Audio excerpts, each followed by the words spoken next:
এখন যেহেতু বাচ্চাদের সমস্ত এক্সাম চলছে, তাই বিয়ে বাড়ির সিজন হলেও পুরো বিয়ে বাড়ি আমরা অ্যাটেন্ড করতে পারছি না, কিন্তু বাচ্চাদের আবদার হলো আজ বিয়ে বাড়ির মতোই কোনো কিছু একটা রান্না করতে।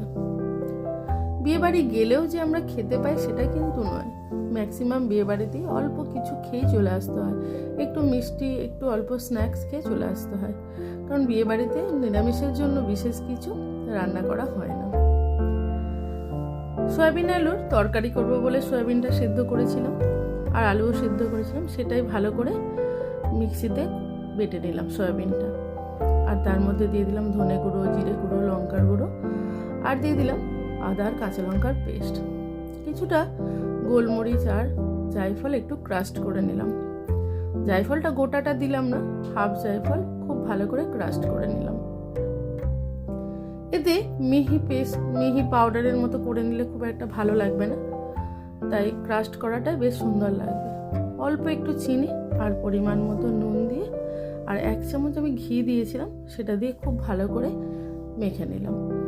আর বাইন্ডিংয়ের জন্য দিয়ে দিলাম 3 চামচ ময়দা, যতটা লাগবে ততটা দিতে হবে।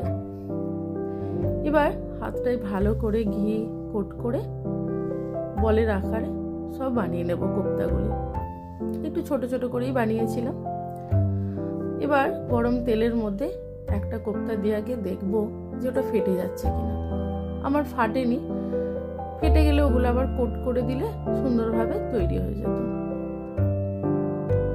আমি এগুলো এবার সবকটা লাল লাল করে ভেজে নিলাম, হাই ফ্লেমেই ভেজে নিয়েছিলাম।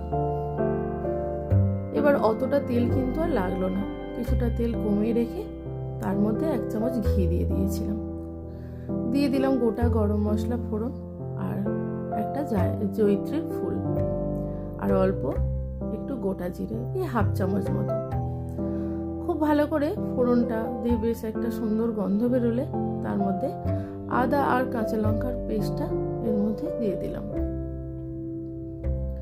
আর কিছুটা চারমগজ আর কাজু ভিজিয়ে রেখেছিলাম সেটাকে বেটে এর মধ্যে দিয়ে দিলাম। এটা ভিজিয়ে রাখলে পেস্টটা খুব সুন্দর হয়। যখনই মশলাটা বেশ ভালো তেল ছাড়া ছাড়া কষা হয়ে যাবে, সেই সময় হাফ চামচ জিরে গুঁড়ো আর 1 চামচ ধনে গুঁড়ো দিয়ে দিলাম। হলুদ গুঁড়োর ব্যবহার এটাতে আমি করিনি, কারণ এটাতে একটু মালাই সয়াবিন কোপ্তা যেহেতু বানাচ্ছি, সেই জন্য একটা ক্রিমি টেক্সচার মিল্কি ভাব আসবে। 2 চামচ ফ্যাটানো টক দই দিয়ে এর মধ্যে ভালো করে মিশিয়ে নেব। দই দেওয়ার সময় তো গ্যাসের ফ্লেমটা কমিয়ে রাখতে হবে। এবার অল্প অল্প করে জল দিয়ে খুব ভালো করে কষিয়ে নিয়েছিলাম। এখানে আমি একটু কাসুরি মেথি দিয়েছিলাম, পরিমাণ মতো নুন আর অল্প চিনি দিয়ে দিয়েছিলাম। কিছুটা কাশ্মীরি লঙ্কা 1 চামচ মতো এর মধ্যে দিয়ে খুব ভালো করে মিশিয়ে নেব। দিয়ে দিলাম ফ্রেশ ক্রিম।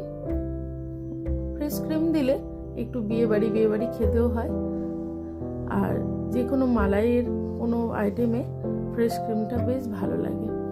খুব ভালো করে এটা মিশিয়ে নেওয়া হয়ে গেলে যখন উপরে তেলটা ভেসে উঠবে, সেই সময় মানে সেটা বুঝতে হবে খুব ভালো করে এটা কষা হয়ে গেছে।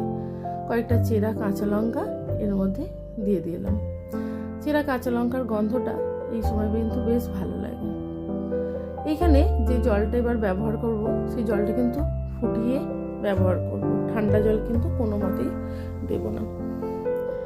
আমার এই রান্নার ভিডিওগুলো যদি ভালো লাগে তবে অবশ্যই একটু লাইক কমেন্ট একটু শেয়ার করবেন, যাতে এই নিরামিষ রান্নাগুলি আমি অনেকের কাছে পৌঁছে দিতে পারি। 1 চামচ গোলমরিচ গুঁড়ো আর হাফ চামচ গরম মশলার গুঁড়ো এর মধ্যে দিয়ে মিশিয়ে নেব, আর 1 চামচ ঘিও দিয়ে দিয়েছিলাম। শেষে ঘিটা দিলে একটা সুন্দর মিষ্টি গন্ধ হয়।